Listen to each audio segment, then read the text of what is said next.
అందరికీ నమస్కారం. అందరికీ దుర్గాష్టమి శుభాకాంక్షలు. ఈరోజు నేను ప్రారంభించబోయే కథ పేరు ద్రోహి. రచన టెంపోరావు గారు. చదువుతున్నది దేవి. ఈ కథ నచ్చితే తప్పకుండా లైక్ చేయండి. ఇంకా కథలోకి వెళ్దామా?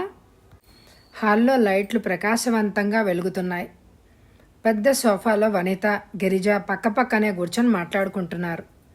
ఇద్దరు కాలేజీలో BA ఫస్ట్ ఇయర్ చదువుతున్నారు. ధనవంతుడు ఏకైక కుమార్తె వనిత. గిరిజ ఆమె ప్రాణ స్నేహితురాలు. పేద పిల్ల. ఆమె తండ్రి ఒక మార్వాడి దగ్గర గుమాస్తాగా పనిచేస్తున్నాడు. 8 పిల్లల్లో గిరిజ పెద్ద కూతురు.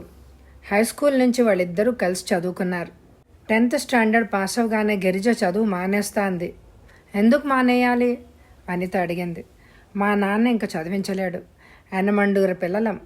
నాన్నకు వచ్చేది మా తిండికే చాలడం లేదు అంది గిరిజ ఆమె వైపు నవ్వుతూ చూస్తూ. మరి మా నాన్న చదివిస్తే చదువుకుంటావా? ఆయనకెందుకు అశ్రమ అంది గిరిజ. ఇందులో శ్రమే ఉంది. నువ్వు లేకపోతే నాకు చదవబుద్దే కాదు. నువ్వు చదవాలి అంది వనిత. కృతజ్ఞతతో ఆమె వనిత వంక చూసింది. వనిత కోరింది తండ్రి కాదండు. వనితకు ఏం కావాల్సిన తండ్రి కొనిస్తాడు. సరే చదువుతానులే నీకోసం అంది గిరిజ. అప్పటి నుంచి వనిత తండ్రి గోపాలరావు సహాయంతోనే గిరిజ కాలేజీ చదువుతోంది. వనిత టైం చూసింది. 7 దాటింది. ఇంకా నాన్న రాలేదు అంది వనిత. ఆయన busy industrialist. Vanitha don't forget అంది గిరిజ. అప్పుడే కారు వచ్చి పోర్టికోలో ఆగింది. కారు తలుపును సెక్రటరీ తెరిచాడు. ఆయన కిందకి దిగాడు. నవ్వుతూ హుషారుగా హాల్లోకి నడిచి మొదట తన కూతుర్ని, తర్వాత గిరిజని చూశాడు. హాయ్ బేబీస్, ఎలా ఉన్నారు అని అడిగాడు అతను. వెళ్ళి వాళ్ల మధ్య కూర్చున్నాడు అతను. వనిత భుజం మీద చేయి వేసి బుగ్గ మీద ముద్దు పెట్టుకున్నాడు. ఆలస్యంగా వచ్చావు నాన్న అందామె. పనమ్మా, తరగని పని. సెక్రటరీ వాళ్ల ముందుకొచ్చాడు. ఈ ప్యాకెట్లు మీ గదిలో పెట్టనా అని అడిగాడు అతను. సెక్రటరీ మోహన్ యువకుడు. అదే భవనంలో కిందనున్న ఒక గదిలో ఉంటున్నాడు అతను. అక్కడే భోజనం చేస్తూ ఉంటాడు. అందువల్ల ఎప్పుడు కావలసినా అతను గోపాలరావుకు అందుబాటులోనే ఉంటాడు. మోహన్, అవిలా పట్రా అని గోపాలరావు కూతురు వైపు తిరిగాడు. ఢిల్లీ నుంచి నీకు ఏం తెప్పించానో చూడు అన్నాడు అతను. ఆమె తండ్రి వైపు ఆత్రంగా చూసింది. ఒక ప్యాకెట్ తెరిచి మెరుస్తున్న హ్యాండ్ బ్యాగును అతడు కూతురికి ఇచ్చాడు. చాలా బాగుంది నాన్న. ఐ లైక్ ఇట్ అంది నవ్వి. నీకు నచ్చుతుందని నాకు తెలుసు, అందుకే ఒక మిత్రుణ్ణి తెచ్చిపెట్టమన్నాను. ఆమె తండ్రి కేసు చూసింది. గిరిజకో అందామె. గోపాలరావు నవ్వుతూ మరో ప్యాకెట్ తెరిచాడు. మరో హ్యాండ్ బ్యాగ్ గిరిజకిచ్చాడు. చాలా బాగుంది అంకుల్ అందామె. అతడు సంతోషంగా ఇద్దరిని గమనిస్తూ క్షణకాలం ఉండిపోయాడు. తన కూతురికి ఏమి తెచ్చినా గిరిజకు కూడా ఇవ్వాలి. అంతవరకు ఆమె ఆనందించదు. వాళ్ళిద్దరు స్నేహం ఏనాటితో, ఎన్ని జన్మల నుంచి సాగుతోందో. సార్, నేను నా గదికి పోవచ్చా అడిగాడు సెక్రటరీ. ఆల్ రైట్, వెళ్ళు. గుడ్ నైట్ అన్నాడు గోపాలరావు. వెనక్కు తిరిగి వెళ్ళిపోతున్న అతడి వైపు గోపాలరావు మౌనంగా చూశాడు. గోపాలరావు సోఫాలోంచి లేచాడు. నేను ఇంటికి పోతాను అంది గిరిజ కూడా లేస్తూ. ఆమె చెయ్యి పట్టుకొని లాగి కూర్చోబెట్టింది వనిత. వెళ్ళక్కడ ఏం చేస్తావు? భోంచేశాక వెళ్దుగానిలే అంది వనిత. ఎవరో నన్ను దింపాలి. గిరిజను ఉండమన్ను నాన్న, నేను కారులో వెళ్ళి దింపుతాను అంది వనిత. ఉండమ్మా గిరిజ, ఇద్దరు మాట్లాడుకుంటూ ఉండండి, నేను పైకి వెళ్ళి స్నానం చేసి వస్తానే అని అతడు మెట్ల వైపు నడిచాడు. విశాలమైన పడగ్గదిలోకి వెళ్ళాడు.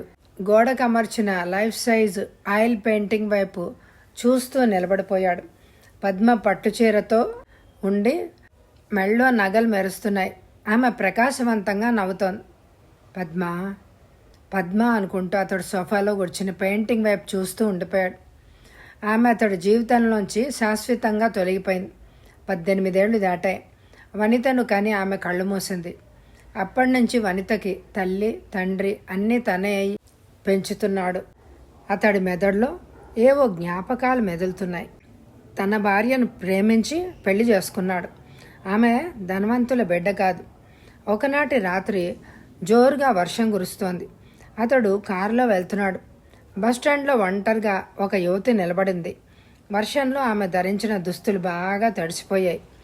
కారు హెడ్లైట్ కాంతిలో నక్షత్రాల్లా మెరుస్తున్న ఆమె మొహం అతడు కనిపించింది. అతడు అమాంతం కారాపాడు. కారులోంచి ఆమె వైపు చూశాడు. తడిసిపోతున్నారు, ఎలా వచ్చి కూర్చోండి అన్నాడు అతను కారు తలుపు తెరిచి. ఆమె కారులో కూర్చోలేదు, అలాగే నిలబడింది. సీటు మీద జరిగి ఆమె ఉన్న వైపు అతడు దిగాడు. ఆమె ముందుకు వెళ్ళాడు. కారులోకి ఎక్కి కూర్చోండి, తడిసిపోతున్నారు అన్నాడతను. మీరు తడుస్తున్నారు అందామె. మీరు భయపడకండి, కాసేపు కారులో కూర్చుంటే వాన తగ్గాక దిగిపోవచ్చు. రోడ్ లైట్ కాంతిలో ఆమె అతడి వైపు చూసింది. ఇంకా ఆమె సంశయిస్తోంది. చటుక్కున ఆకాశంలో మెరుపు మెరిసింది. కాసేపట్లో భయంకరమైన ఉరుములు ధ్వనించాయి. అతడు కారు వైపు కదిలాడు. ఆమె కారులో ఎక్కాక తలుపులు మూశాడు. అటువైపుకి వెళ్ళి అతడు కారులో కూర్చొని తలుపు మూశాడు. కారు అద్దాలన్నీ ఎత్తున్నాయి. ముందు అద్దంలోంచి చూస్తే ఏమీ కనిపించడమే లేదు. అతడు లోపలున్న ఫ్యాన్ ఆన్ చేశాడు. కారు లోపల చల్లటి గాలి వీస్తోంది. అతడు ఆమె వైపు తిరిగాడు. మీరెక్కడికి వెళ్ళాలి? అమ్మకి జ్వరంగా ఉంది, డాక్టర్ కోసం వెళ్తున్నా అందామె. మీ డాక్టర్ ఎక్కడున్నాడు? Musa street number 10. అక్కడికి తీసుకెళ్ళినా? మీకు శ్రమ కలిగించడం నాకు ఇష్టం లేదు. డోంట్ బాదర్ అని అతడు కారును పోనిచ్చాడు. ఆమె మౌనంగా కూర్చుంది. పక్కనున్న వ్యక్తి ఎటువంటి వాడో, తన్ని ఏం చేస్తాడో. డాక్టర్ ఇంటి ముందు కారు ఆపాడు. ఆమె దిగి వేగంగా వెళ్ళిపోయింది. 10 నిమిషాల తర్వాత ఆమె తిరిగి వచ్చింది. అతడు తలుపు తెరిచాడు. మీరు ఇంకా ఇక్కడే ఉన్నారా? ఎక్కండి, మీ ఇంటి దగ్గర దింపేస్తాను. ఈసారి సంశయించకుండా ఆమె ఎక్కింది. మీ ఇల్లు ఎక్కడా? మీదు సాహెబ్ పేట, 4వ వీధి. అతడు కారును పోనిచ్చాడు. వర్షం ఇంకా కురుస్తోంది. డాక్టర్ ఏమన్నాడు? రేపు ఇంటికొచ్చి చూస్తా అన్నాడు. ఇప్పుడు ఇవ్వడానికి ఏవో మందులు రాసిచ్చాడు. ఒక మందుల షాప్ ముందు కారాపి ఆమె చేతిలో ఉన్న చీటీని అతను తీసుకున్నాడు. ఇది మీకెందుకు అని అడిగింది ఆమె. మందులు కొనాలిగా అని అతడు కారు దిగి వెళ్ళిపోయాడు. కాసేపట్లో ఒక ప్యాకెట్ తెచ్చి ఆమెకిచ్చి కారును పోనిచ్చాడు. నేను ఎంత ఇవ్వాలి? దిగాకిద్దురుగాని. ఆమె ఇంటి ముందు కారు ఆగింది. అతడి వైపు ఆమె కృతజ్ఞతతో చూసింది. లోపలికి రండి, అమ్మని చూడొచ్చు అందామె.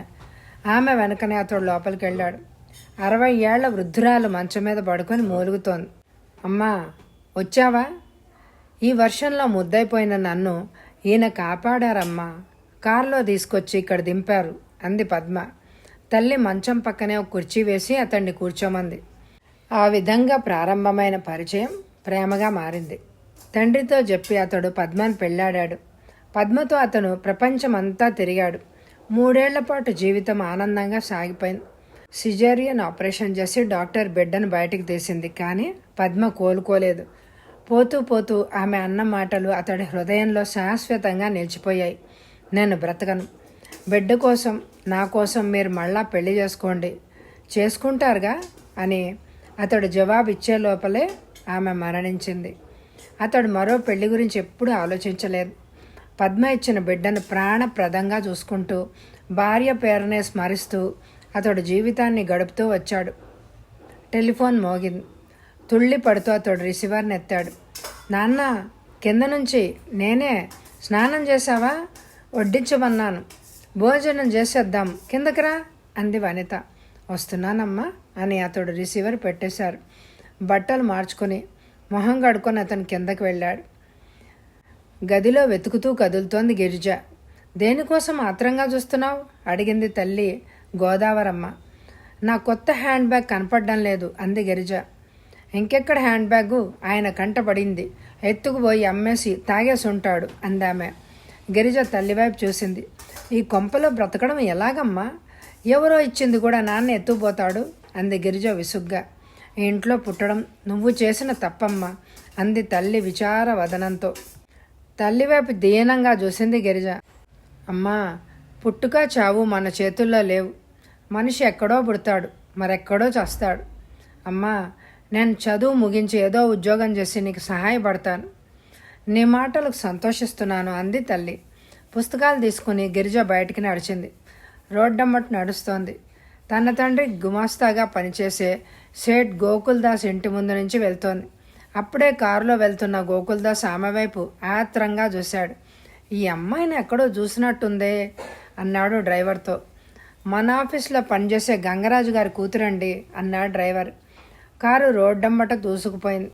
గోకుల్దాస్ మెదడులో గిరిజ రూపం మెదులుతూనే ఉంది. సాయంత్రం గంగరాజు ఇంటికి వెళ్ళబోతున్నాడు. గోకుల్దాసు అతడిని పిలిచి తన గదిలోకి తీసుకెళ్లాడు. విశాలమైన గది. సోఫాలో కూర్చోమని గంగరాజుతో అన్నాడు. గదిలో లైట్ వెలుగుతోంది. ఎదురుగా కుర్చీలో కూర్చున్నాడు సేట్. ఒక ప్యాకెట్ని తెరిచి అందులోంచి విస్కీ బాటిల్ని గంగరాజుకి ఇచ్చాడు. ఇది నీ కోసం, తృప్తిగా తాగు. చాలా థ్యాంక్స్ సెట్జీ అన్నాడు గంగరాజు. 10 రూపాయలు అడ్వాన్స్ అడిగితే ఇవ్వని సేటు ఖరీదైన విస్కీ బాటిల్ తనకివ్వడం విచిత్రంగా అగుపిచ్చింది. గంగరాజు, సంవత్సరం దాటింది నా భార్య పోయి. నాకేమో పిల్లలు లేరు. 10 లక్షల పైన ఆస్తి నాకుంది. కానీ ఏం లాభం? నా తర్వాత నా ఆస్తికి వారసులు లేరు అన్నాడతను. సేట్ లేచి గంగరాజుకు గ్లాసు, ఒక చెంబులో మంచినీళ్లు ఇచ్చాడు. తాగుతూ నేను చెప్పేది విను, అప్పుడు నీ బుర్రలోకి బాగా దిగుతుంది. గంగరాజు, మీకు కూడా ఇవ్వనా అని అడిగాడు. ఈ మత్తు ద్రవాలు నన్ను ఆకర్షించవు. నాకు కావాల్సింది ఆల్కహాల్ కాదు. అతడు విస్కీని గడగడా తాగేశాడు. నీ పెద్దమ్మాయిని చూశాను, చాలా అందంగా ఉంది. ఆమె పెళ్లి గురించి ఆలోచించావా? మళ్ళీ గ్లాసులో విస్కీ పోసుకొని కొద్దిగా నీళ్లు కలిపి అతడు తాగాడు. 2 సిగరెట్ ప్యాకెట్లను సేట్ వైపు విసిరాడు. విస్కీ, సిగరెట్ మంచి జోడి అని గంగరాజు సిగరెట్ కూడా వెలిగించాడు. నీ కూతురు పెళ్లి విషయం చెప్పు. అది చదువుకుంటోంది సార్. ఇంకా చదివితే ఆమె నీ మాట వినదు. ఆమెకు పెళ్లి చేసేయడం మంచిది. పెళ్లికి డబ్బులు కావాలిగా అన్నాడు గంగరాజు. నేను సమకూరుస్తాను. పెళ్లి కొడుకు దొరకాలిగా. సెట్ విచిత్రంగా నవ్వాడు. 10 లక్షలు ఆస్తున్న నేనున్నానుగా. విస్కీ తాగినా సరే గంగరాజుకి సేట్ మాటలు అర్థం కాలేదు. వెంటనే, మీ సహాయం ఉన్నా అబ్బాయికి అమ్మాయి నచ్చాలి. నీ కూతురు నాకు నచ్చింది. నువ్వు సరే అంటే నేను ఆమెను పెళ్లాడేస్తాను. నా వయసు 40. అటుపైన నీకే సమస్యలు ఉండవు. నీకు కావలసిన అన్ని బాటిల్స్ నేను కొనిస్తాను.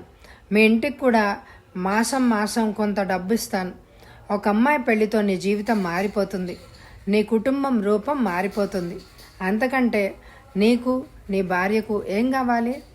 నా భార్యతో చెప్తాను. ఆడవాళ్లను అడగడం పురుష లక్షణం కాదు. మనం చెప్పిందే స్త్రీలు వినాలి. నా భార్య కూడా నేను చెప్పినట్టే చేస్తుంది సార్ అన్నాడు గంగరాజు నిషాలో. రాత్రి 9ంటికి గంగరాజు ఇంటికి చేరుకున్నాడు. బాటిల్ని భద్రంగా అలమారలో దాచుకొని అతడు వంటగదిలోకి వెళ్ళాడు. గిరిజ చదువుకుంటోంది. తతిమా పిల్లలు నిద్రపోతున్నారు. సేట్ చెప్పిందంతా అతడు భార్యతో చెప్పాడు. మంచి సంబంధం పోతే రాదు.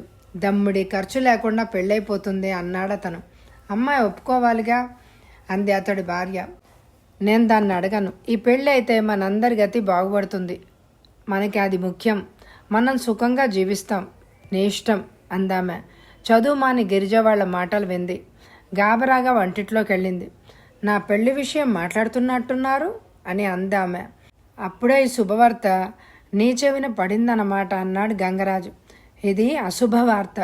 గోకుల్దాస్ లాంటి దూది బస్తాన్ని నేను పెళ్లాడను. మాటిచ్చేశాను. పెళ్లి చేసుకొని తీరాలి. నువ్వు ఈ పెళ్లికి ఒప్పుకోకపోతే నా ఉద్యోగం ఊడుతుంది. ఈ ఇల్లు మనం ఖాళీ చెయ్యాలి. అద్దె లేకుండా సేటు మన్ని ఇంట్లో ఉండనిస్తున్నాడు అన్నాడు తండ్రి.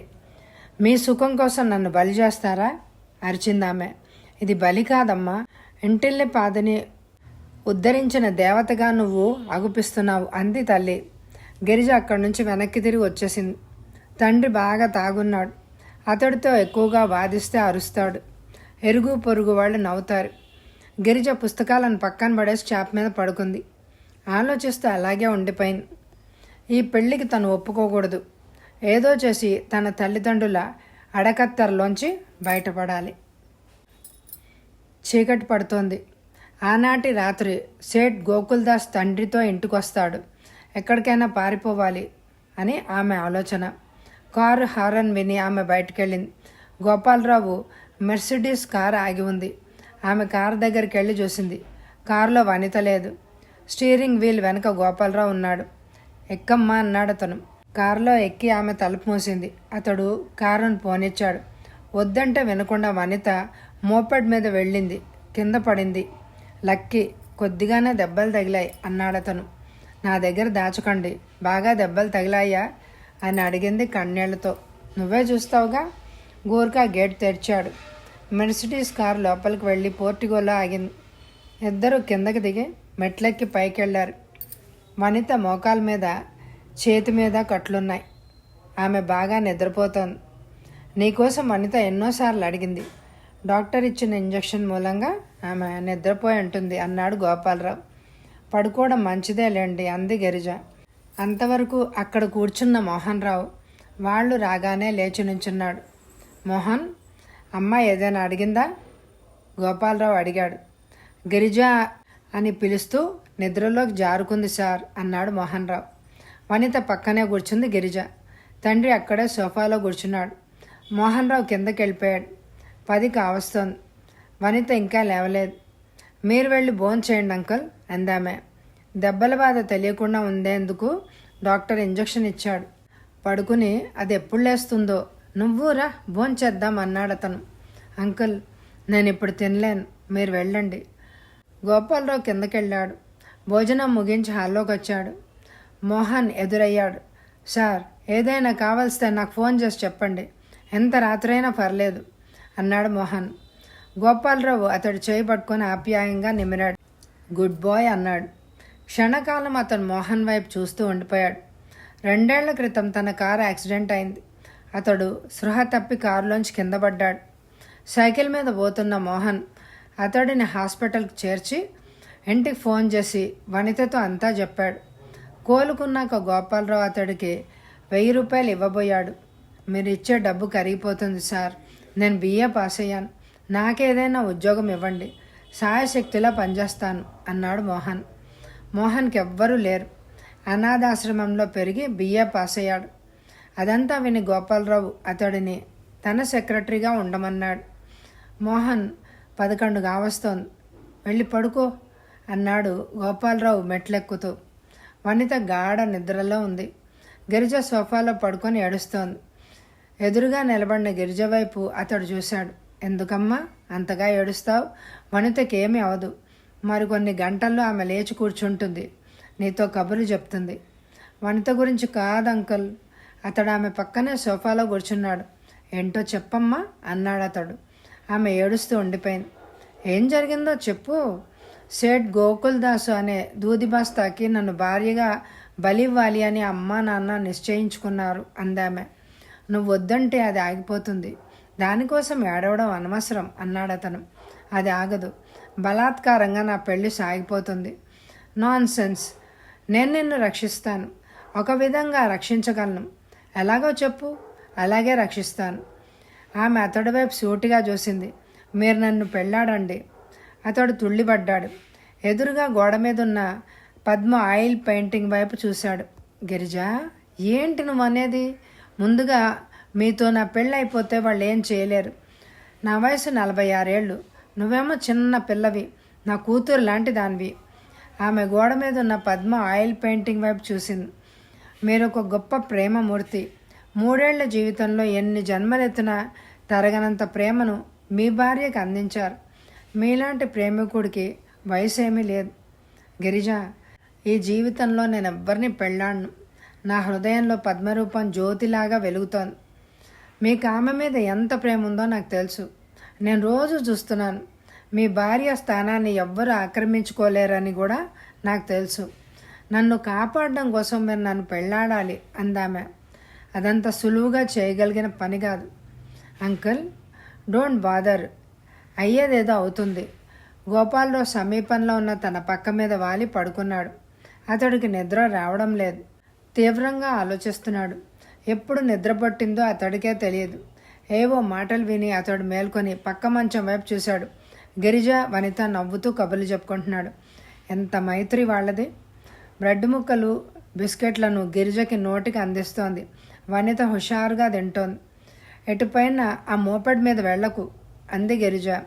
సిల్లి గిరిజ, అలా యాక్సిడెంట్లు అవుతూనే ఉంటాయి, మనం భయపడకూడదు. ఐ డోంట్ కేర్ అంది వనిత చులకనగా. తెల్లవారింది.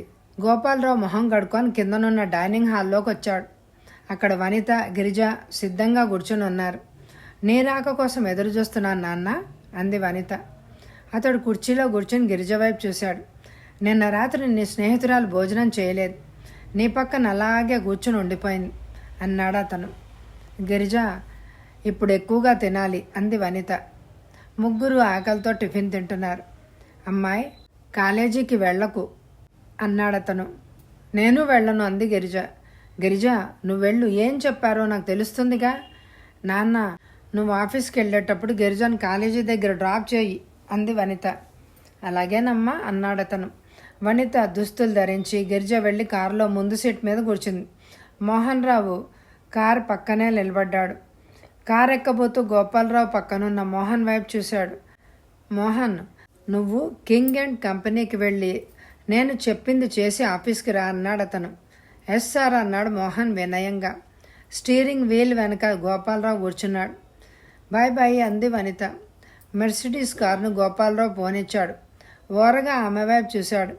వేగంగా కారు రోడ్డమ్మట కదులుతోంది. గిరిజ, నీకు ఏ ప్రమాదం రాదు. ఒక విధంగా నీ పెళ్లి జరుగుతుంది. నువ్వు గోకుల్దాస్కు బలమివ్వవలసిన అవసరమేమీ లేదు అన్నాడతను. అంకుల్, ధన్యవాదాలు అందామె. గిరిజ, నీ కాలేజీ బయటకు ఎన్నింటికి వస్తావు? మధ్యాహ్నం 4 నేను కాలేజీ బయట ఉంటాను. అక్కడి నుంచి ఒక చోటకి వెళ్దాం అన్నాడతను. ఎక్కడికి? నువ్వే చూస్తావుగా అని కారు ఆపాడు అతను. ఆమె దిగి కాలేజీ వైపు వెళ్ళిపోయింది. అతను కారుని పోనిచ్చాడు. నానాలాల్ అండ్ సన్స్ షాప్ ప్రాంతంలో కారు ఆపి దిగాడు. షాప్లోకి వెళ్ళి కాసేపట్లో తిరిగొచ్చాడు. కారులో కూర్చుని తలుపు మూసి సిగరెట్ వెలిగించాడు. క్షణకాలం ఆలోచించి టైం చూశాడు. కారును స్టార్ట్ చేసి తన ఆఫీస్ వైపు వేగంగా పోనిచ్చాడు. సేట్ గోకుల్దాసు కోపంగా గంగరాజు వంక చూశాడు. ఎక్కడయ్యా నీ కూతురు?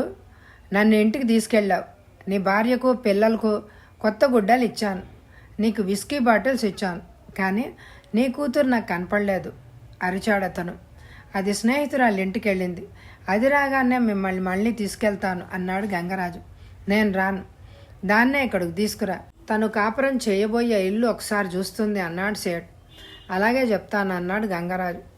మధ్యాహ్నం 4 గంటలకు గోపాలరావు తన మెర్సిడీస్ కారును కాలేజీ రోడ్డు మీద ఆపి కూర్చున్నాడు. కాసేపట్లో గిరిజ కారులో కూర్చుంది. అతడు కారును పోనిచ్చాడు. 10 నిమిషాల్లో ఒక ఇంటి ముందు కారు ఆపాడు. ఇల్లు చిన్నది, చుట్టూ కాంపౌండ్ ఉంది. మోహన్ పరిగెత్తుకొచ్చాడు. గోపాలరావు, గిరిజ దిగారు. కారులో ఉన్న ప్యాకెట్ను మోహన్ తీసుకున్నాడు. అందరూ ముందు హాల్లోకి వెళ్ళారు.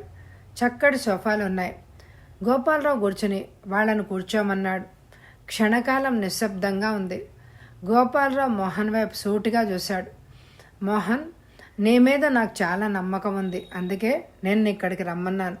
గిరిజ తల్లిదండ్రులు బలవంతంగా ఆమెను ఎవడో సేట్కిచ్చి పెళ్లి చేయాలి అని నిశ్చయించారు. ఈ పెళ్ళంటే ఆమెకి ఇష్టం లేదు. మరో విధంగా తన పెళ్లి ముగించి ఆ పెళ్లిని ఆపాలని ఆమె ఆరాటం. గోపాలరావు ఆగాడు. మోహన్ వైపు సూటిగా చూశాడు. మోహన్ ఎందుకో గాబరా పడుతున్నాడు. మోహన్, నువ్వు ఆమెను పెళ్ళాడాలని నా కోరిక. నన్ను క్షమించండి. నేను ప్రస్తుతం ఎవ్వరిని పెళ్ళాడను. ఈ విషయంలో మీరు మరో విధంగా భావించకండి అన్నాడు మోహన్. మోహన్, ఖచ్చితంగా చెప్పినందుకు సంతోషం. పెళ్లి విషయంలో ఎవ్వరిని బలాత్కరించకూడదు కూడా. టేబుల్ మీద ఉన్న ప్యాకెట్ విప్పి అందులో ఉన్న పట్టుచీరను అతడు గిరిజకిచ్చాడు. గిరిజ, ఆ గదిలోకి వెళ్ళి పట్టుచీర కట్టుకొనరా అన్నాడు అతను. ఆమె పక్క గదిలోకి వెళ్ళి కాసేపట్లో తిరిగొచ్చింది. మోహన్, ఇప్పుడు జరగబోయేది నువ్వు సాక్షిగా ఉంటావు. రేపు ఎప్పుడైనా అవసరమైతే నువ్వు నిజం చెప్పి గిరిజ భవిష్యత్తును కాపాడాలి. అలాగే సార్ అన్నాడు మోహన్. గోపాలరావు ఆమెకు ఒక గొలుసు ఇచ్చాడు. మంగళసూత్రాలు గొలుసులో అమర్చబడి ఉన్నాయి. మోహన్ ఆ గొలుసు వైపు ఆశ్చర్యంగా చూశాడు. గిరిజ, ఆ గొలుసును మెడలో వేసుకో.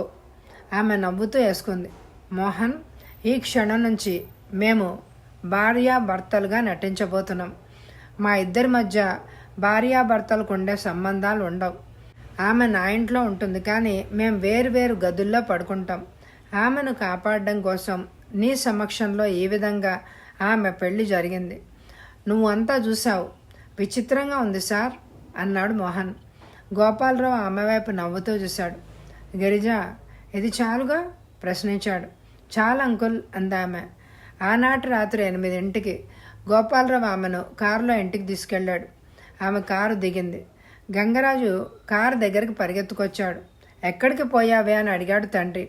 పెళ్ళికి అంది గిరిజ తృప్తిగా. కారులో కూర్చున్న గోపాలరావు అంతా మౌనంగా వింటున్నాడు. ఎవరి పెళ్ళి? నా పెళ్ళే అందామె బుల్లెట్ లాగా.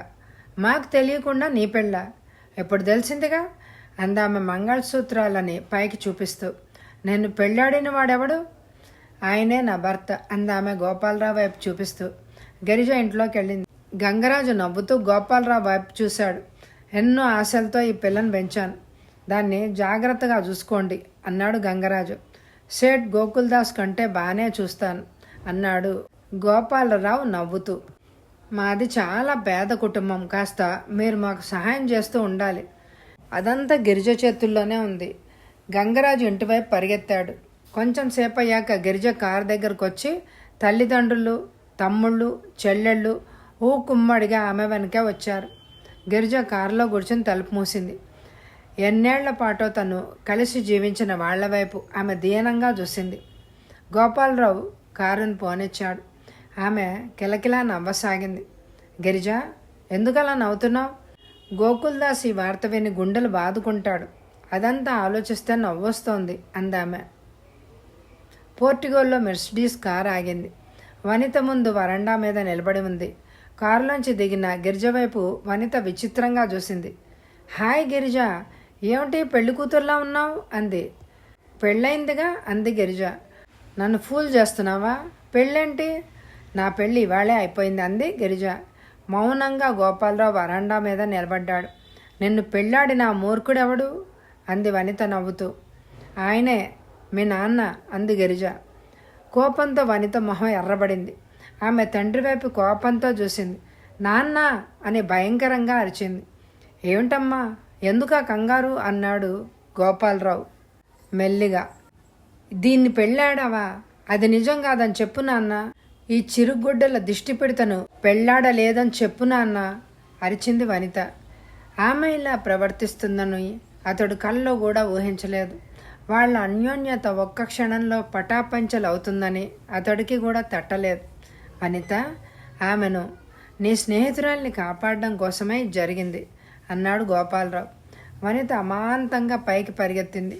తన గదిలోకి వెళ్ళిపోయి తలుపులు మూసేసుకుంది. ఆమె వెనకనే పరిగెత్తాడు గోపాలరావు. తలుపుల మీద దబదబా కొట్టాడు. అమ్మాయి, నేను చెప్పేది విను అంటూ అడిచాడు. ఆమె తలుపులు తెరవలేదు.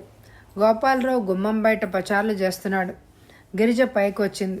అతడి వైపు విచార వదనంతో చూసింది. గిరిజ, మీ స్నేహాన్ని ఏది దెబ్బ కొట్టలేదని నేను అనుకునేవాణ్ణి.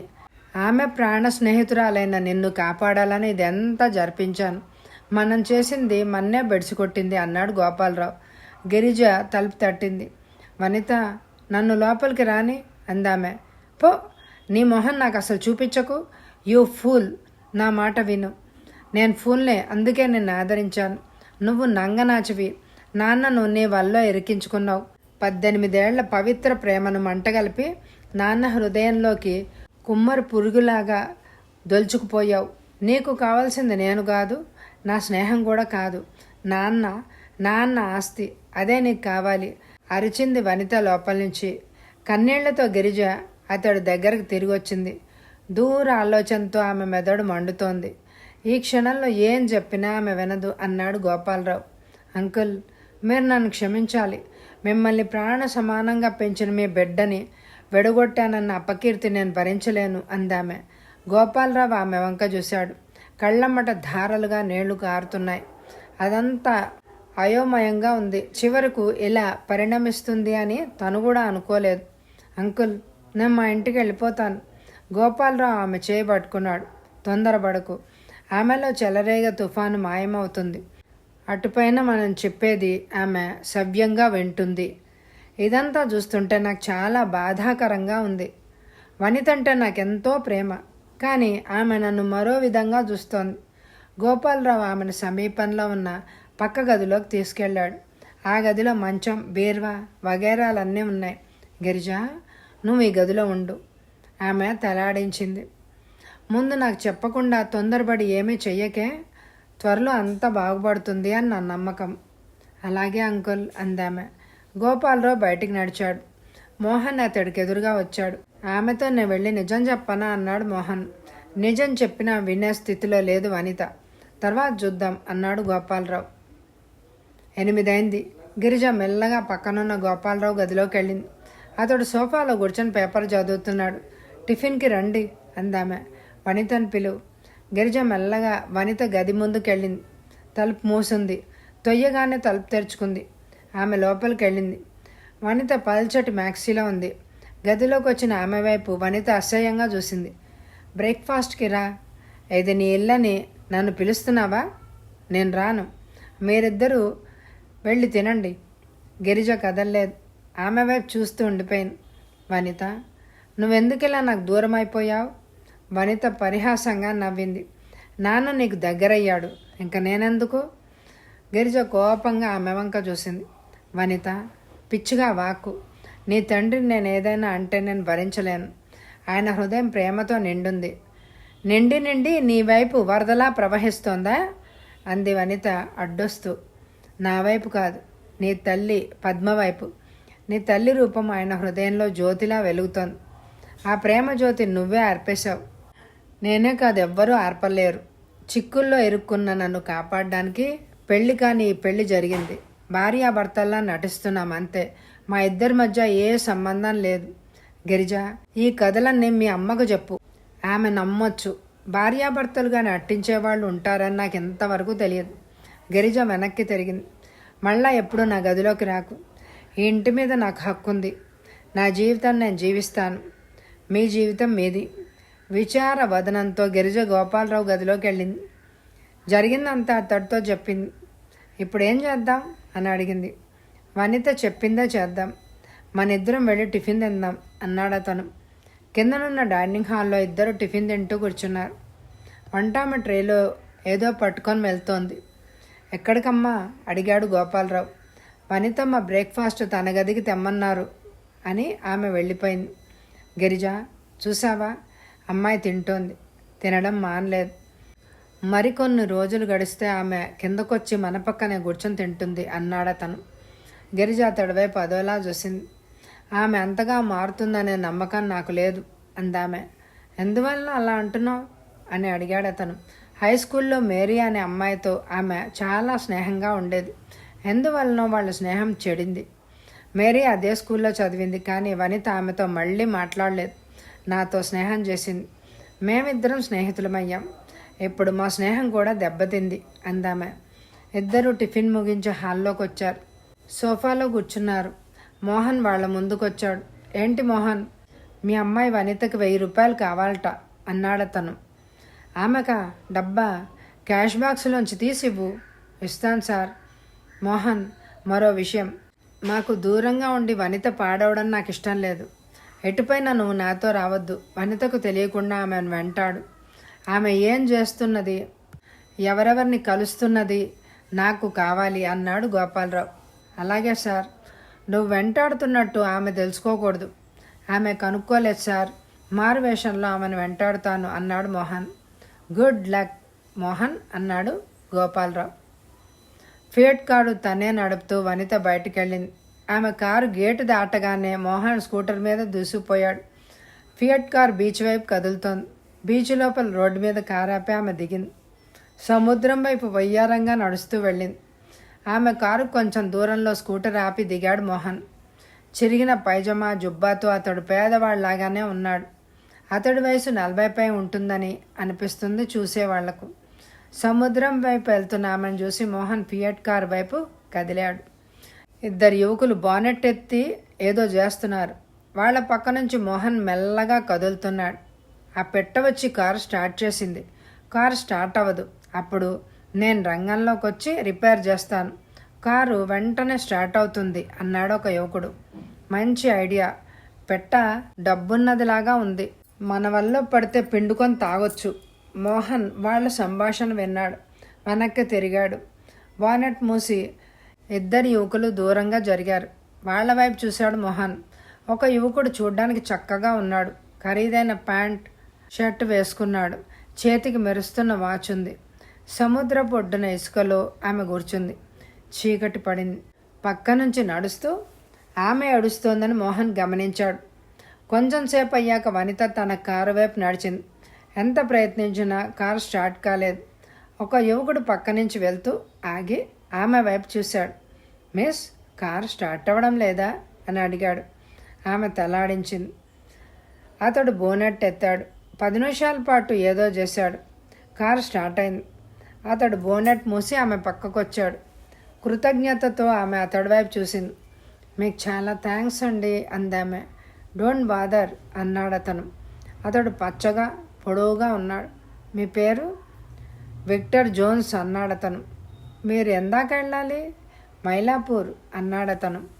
ఎక్కండి, నేను మిమ్మల్ని డ్రాప్ చేస్తాను తోవలో అందామె. ఎందుకులేండి, నడిచిపోతాను అన్నాడతను. ప్లీజ్ ఎక్కండి. అతడు కారులో ఆమె పక్కనే కూర్చొని తలుపు మూశాడు. ఆమె కారును పోనిచ్చింది. ఫియట్ కారు వెనకే మోహన్ తన స్కూటర్ని పోనిచ్చాడు. ఫియట్ కారు రోడ్డమ్మట వేగంగా వెళ్తోంది. విక్టర్ జోన్స్ మారుపేరు, అతడు అసలు పేరు గణేష్. మీరు కారు బాగా నడుపుతున్నారు. లైసెన్స్ ఉందా అని అడిగాడు. ఆమె నవ్వింది. లైసెన్స్ లేకుండానే నడుపుతున్నాను. 150 రూపాయలు ఇస్తే టెస్టుకు వెళ్లకుండా మీకు లైసెన్స్ వస్తుంది. నా మిత్రుడు ఆదినారాయణ ఇప్పించగలడు. నాకు లైసెన్స్ ఇప్పించండి అందామె. మీ పేరు, అడ్రస్సు చెప్పండి. ఆమె చెప్పింది. మిస్టర్ విక్టర్ జోన్స్, మీరేం చేస్తున్నారు ప్రశ్నించింది. అశోక్ లెజెండ్ కంపెనీలో ఇంజనీర్ని. మీతో పరిచయం అయినందుకు సంతోషంగా ఉంది. మిమ్మల్ని కలుసుకున్నందుకు నేను ఆనందిస్తున్నాను అన్నాడతను. కారు మైలాపూర్ దాటిపోయింది. మైలాపూర్ దాటిపోయాం అందామె. మీతో ఉంటే ఎక్కడున్నామో తెలియడమే లేదు. మీరు నన్ను హిప్నటైజ్ చేసేశారు. ఆమె నవ్వింది. కారు ఆపింది. దిగి వెనక్కి వెళ్ళాలి అన్నాడతను. వెనక్కి తీసుకెళ్ళి దెంపనా? సారీ, అంత శ్రమ మీకు కలిగించను అని అన్నాడతను కిందకి దిగుతూ. బయట నిలబడి అతడు ఆమె వైపు చూశాడు. హ్యాండ్ బ్యాగ్లోంచి 200 రూపాయల నోట్లు తీసి ఆమె అతడికి ఇచ్చింది. ఇది లైసెన్స్ కోసం అందామె. నా దగ్గర చేంజ్ లేదు, మీకు 50 ఇవ్వాలి అన్నాడతను. తర్వాత ఇవ్వచ్చు. మనం ఎప్పుడు కలుసుకుందాం అందామె. రేపు సాయంత్రం బీచ్లో అదే చోట అన్నాడతను. గుడ్ నైట్ మిస్టర్ విక్టర్ అని ఆమె కారును పోనిచ్చింది. కొంచెం దూరం ఆగిన స్కూటర్ అతడి పక్క నుంచి దూసుకుపోయింది. హాల్లో లైట్లు వెలుగుతున్నాయి. సోఫాలో గోపాలరావు, గిరిజ కూర్చునున్నారు. బీచ్లో ఆ యువకుడిని ఆమె కలుసుకుంది. అతడికి కారులో లిఫ్ట్ ఇచ్చింది అన్నాడు మోహన్. ఎవరతనో అడిగాడు గోపాలరావు. పేరు ఇంకా నాకు తెలియదు, కానీ అతడు మోసగాడు అని చెప్పగలను అని తను చూసింది విన్నది అంతా చెప్పాడు. గుడ్ గాడ్ అన్నాడు గోపాలరావు. అతడితో తిరగకుండా మనం చూడాలి అంది గిరిజ. అతడు త్వరలో ఇక్కడికి రావచ్చు, అప్పుడు ఆమెను హెచ్చరించండి అన్నాడు మోహన్. అలాగే మై గుడ్ బాయ్ అన్నాడు గోపాలరావు. అడవి ప్రదేశం. ట్యాంక్ ఒడ్డున ఆమె కారు ఆపింది. ఇద్దరు కిందకి దిగారు.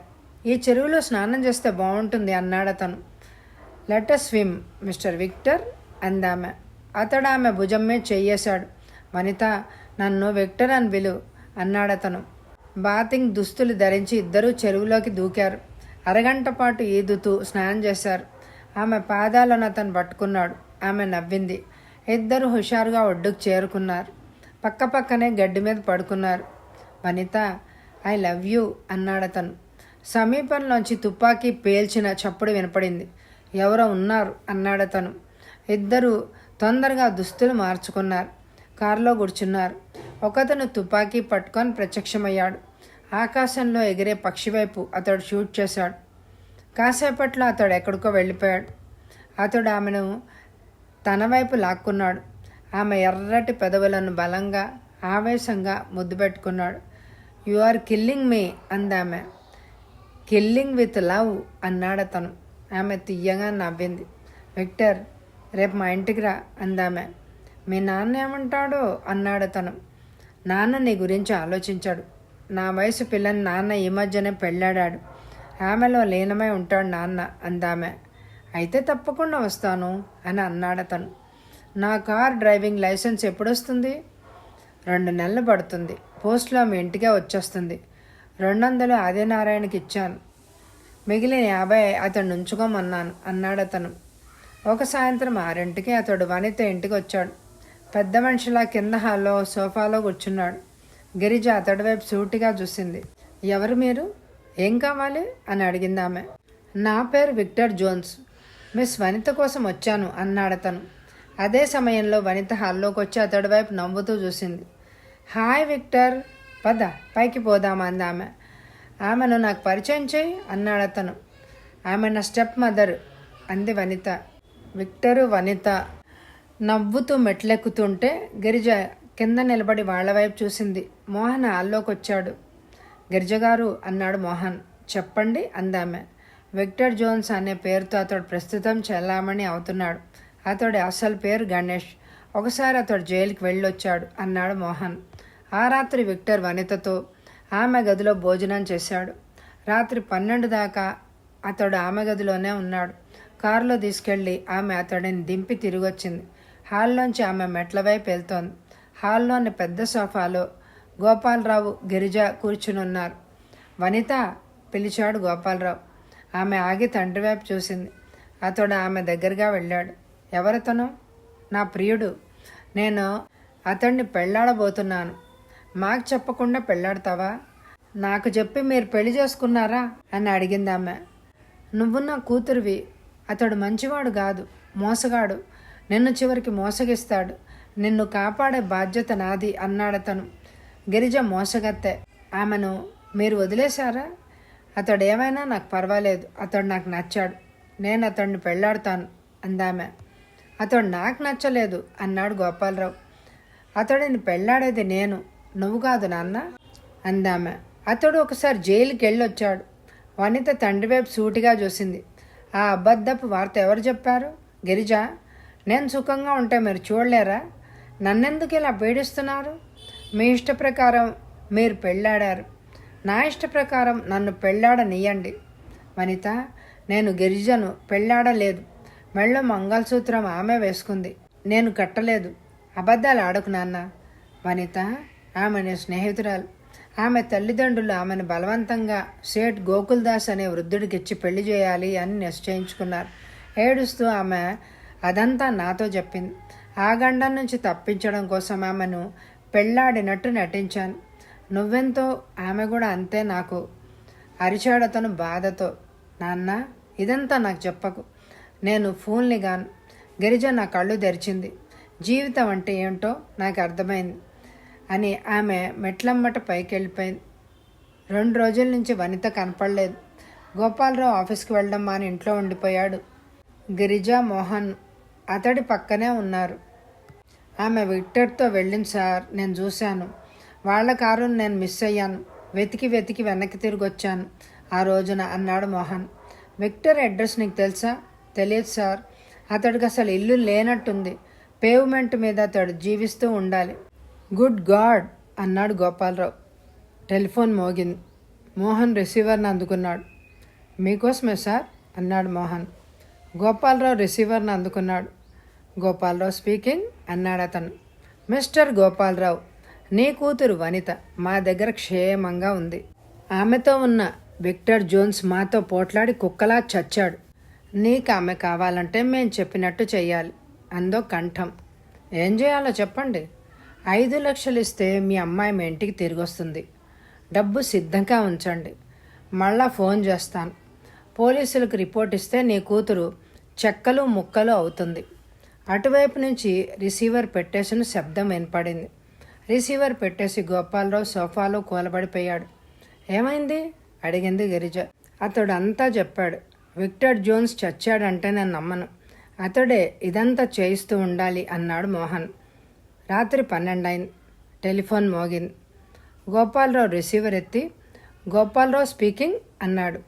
డబ్బు రెడీగా ఉందా అందో కంఠం. ఉంది. 10 లేక 50 రూపాయల నోట్లలో ఉండాలి. అలాగే ఇస్తాను. వెంటనే డబ్బు బ్యాగ్లో పెట్టుకొని బయలుదేరి వెల్లిబాకానికి రా. లెవెల్ క్రాసింగ్ నుంచి ఐసీఎఫ్ రైలు పట్టాలు వెళ్తాయి. వాటమ్మట నడువు. ఫర్లాంగ్ దూరం వెళ్ళాక ఆగు. ఒక ముష్టివాడు నీకు ఎదురవుతాడు. అతడికి ఆ బ్యాగ్ ఇచ్చి వెళ్ళిపో. 2 లోపల వనిత మీ ఇంట్లో ఉంటుంది. మమ్మల్ని పట్టుకోవడానికి ప్రయత్నిస్తే నీ కూతురు శవాన్ని ప్లేట్లో పెట్టి నీ ఇంటికి పంపుతాం. ప్లీజ్ అదంతా వద్దు, నేను మీకు డబ్బిస్తాను అన్నాడు గోపాలరావు. కమ్ ఫాస్ట్ అందా కంఠం. గోపాలరావు ఎదురుగా ఉన్న మోహన్ వైపు చూశాడు. మోహన్ బ్యాగ్లో 5 లక్షలు రెడీగా ఉందా? ఉంది సార్. మనిద్దరం వెళ్దాం పద అన్నాడు గోపాలరావు. వాళ్ళకింత డబ్బు ఇచ్చేద్దామా అడిగాడు మోహన్ రావు. గోపాలరావు నవ్వాడు. ఒక పిస్టల్ని మోహన్కి ఇచ్చాడు. మరో పిస్టల్ని తన జేబులో ఉంచుకున్నాడు. మోహన్, మనమేం పిరికి పందలం కాము, వాళ్ళని మనం పట్టుకుందాం అన్నాడు గోపాలరావు. గుడ్ ఐడియా అన్నాడు మోహన్. గోపాలరావు కారు దగ్గరికి వెళ్ళాడు. గిరిజ కారు పక్కనే నిలబడింది. అతడు ఆమె భుజం మీద చేయేశాడు. గిరిజ, వెళ్తున్నాను, ఏమవుతుందో నాకు తెలియదు అన్నాడు అతను. అంకుల్ జాగ్రత్త, మీ రాక కోసం నేను ఎదురు చూస్తూ ఉంటాను అంది గిరిజ. గోపాలరావు మోహన్ కారెక్కారు. మెర్సిడీస్ కారును అతడు పోనిచ్చాడు. కారు విల్లివాకం చేరుకుంది. వెనక క్రాసింగ్ దగ్గర అతడు కారు ఆపాడు. ఇద్దరు కిందకు దిగారు. మోహన్ చేతిలో డబ్బున్న బ్యాగ్ ఉంది. ఐసీఎఫ్ పట్టాలమ్మట ఇద్దరూ నడవసాగారు. దూరంలో లైట్లు వెలుగుతున్నాయి. వాళ్ళు పట్టాలమ్మట నడుస్తున్నారు. పట్టాలు మలుపు తిరుగుతున్నాయి. ఒక ముష్టివాడు అమాంతంగా వాళ్ళకు కనిపించాడు. అయ్యా, దానం చేయండి అరిచాడతను. మోహన్ చేతిలో ఉన్న బ్యాగును గోపాలరావు తీసుకుని ముష్టివాడికి ఇచ్చాడు. అతడు గబగబా వెళ్ళిపోసాగాడు. గోపాలరావు అతడు వెనకనే వెళ్తున్నాడు. వెళ్ళొద్దు, ప్రమాదం సార్ అన్నాడు మోహన్. నాన్సెన్స్, కమ్ అన్నాడు గోపాలరావు. ఇద్దరు కొంచెం దూరం వెళ్ళారు. మిస్టర్ గోపాలరావు, చేతులెత్తు అరిచారెవరో గంభీరంగా. తుళ్ళిపడ్డాడు గోపాలరావు. వెనక్కు తిరిగి చూశాడు. మోహన్ పిస్టల్ అతడి వైపు కేంద్రీకరించబడి ఉంది. మోహన్, నువ్వా అన్నాడు గోపాలరావు. నేనే. నువ్వు వెనక్కి వెళ్ళిపో, విక్టర్ చచ్చాడు, నీ కూతురు నా చేతుల్లో ఉంది అన్నాడు మోహన్. ద్రోహి అన్నాడు గోపాలరావు. మరుక్షణంలో పిస్టల్ పేలింది. అరుస్తూ మోహన్ నేల మీద కూలిపోయాడు. అతడి పక్కనే వంగి కూర్చున్నాడు గోపాలరావు. నా కూతురు ఎక్కడుంది? మోహన్ కొన ఊపిరితో ఉన్నాడు. విక్టర్ జోన్స్తో ఆమె కూడా మరణించింది. ఎలా? అతడిని మేమే చంపాం, ఆమె ఆత్మహత్య చేసుకుంది అని చెప్పి మోహన్ శాశ్వతంగా కళ్ళు మూశాడు. గోపాలరావు వేగంగా పరిగెత్తాడు. ముష్టివాడి చేతిలో ఉన్న బ్యాగును లాక్కున్నాడు. వేగంగా వెనక్కి నడిచాడు. లెవెల్ క్రాసింగ్ దగ్గరికి చేరుకున్నాడు. మెర్సిడీస్ కారు ఎక్కాడు. కారును శరవేగంగా తన ఇంటి వైపు పోనిచ్చాడు. మెర్సిడీస్ కారు పోర్టిగోలో ఆగింది. పరిగెత్తుకుంటూ గిరిజ కారు దగ్గరకు వచ్చింది. గోపాలరావు కిందకి దిగాడు. మీరు క్షేమంగా తిరిగొచ్చినందుకు సంతోషంగా ఉంది అందామె. ఇద్దరు పైనున్న పడగ గదిలోకి వెళ్ళారు. లైట్లు ప్రకాశవంతంగా వెలుగుతున్నాయి. బీర్వాలో ఉన్న స్కాచ్ బాటిల్ తీసి అతడు విస్కీ గ్లాసులో పోసుకొని నీళ్లు కలిపాడు. గడగడా తాగేశాడు. మళ్ళా విస్కీ గ్లాసులో పోసుకున్నాడు. మోహన్ ఎక్కడా అందామె. వనితతో ఉన్నాడు అన్నాడతను. వనిత ఎక్కడుంది అడిగిందామె. అతడు ఆమె వైపు సూటిగా చూశాడు. తన ప్రియుడి విక్టర్ జోన్స్తో ఆమె పై లోకానికి వెళ్ళిపోయింది. మోహన్ కూడా అక్కడికే వెళ్ళాడు అన్నాడతను. గిరిజ కళ్ళమ్మట నీళ్లు కారుతున్నాయి. ఆమె వెక్కి వెక్కి ఏడుస్తోంది. అంకుల్, నా మూలంగా అందరు నాశనం అయ్యారు. నేను ఈ ఇంట్లో ఉండకూడదు. నేను పాపిష్టిదాన్ని. నేను వెళ్ళిపోతాను అందామె. అతడు ఆమె వైపు తీక్షణంగా చూశాడు. గిరిజ పిలిచాడు గోపాలరావు. చెప్పండి అంకుల్ అందామె. నువ్వు కూడా వెళ్ళిపోతే అసలు నాకు ఇంకెవరుంటారు గిరిజ అని అతడు కూడా ఏడవసాగాడు. ఆమె అతడును సోఫాలో కూర్చోబెట్టింది. పక్కనే కూర్చుంది. గ్లాసులోని విస్కీని అతడు క్షణాల్లో తాగేశాడు. ఇంకా పొయ్యి గిరిజ అన్నాడతను. ఇంకా తాగొద్దు అందామె. పద్మలాగా చెప్తున్నావు అన్నాడతను. నేను మీ పద్మనేనేమో అందామె నవ్వుతూ. గోపాలరావు ఆమె వైపు ఆప్యాయంగా చూశాడు. గిరిజ, ఇంతవరకు మనం భార్యాభర్తలుగా నటించాం. ఇటుపైన నటించడం అనవసరము అని అనిపిస్తోంది. నాకు పిల్లలు కావాలి, నువ్వు వాళ్ళని కనాలి అన్నాడతను. ఆమె అతడి వైపు ఆప్యాయంగా చూసింది. మీ ప్రేమను రుచి చూసే అవకాశం నాకు లభించినందుకు ఆనందిస్తున్నాను అంది గిరిజ. కథ సమాప్తం. ఈ కథ మీకు నచ్చితే తప్పకుండా లైక్ చేయండి. అలాగే మరొక కొత్త సస్పెన్స్ కథతో రేపు ఇదే సమయానికి మేము ముందుకు వస్తాను. Thank you very much my dear friends.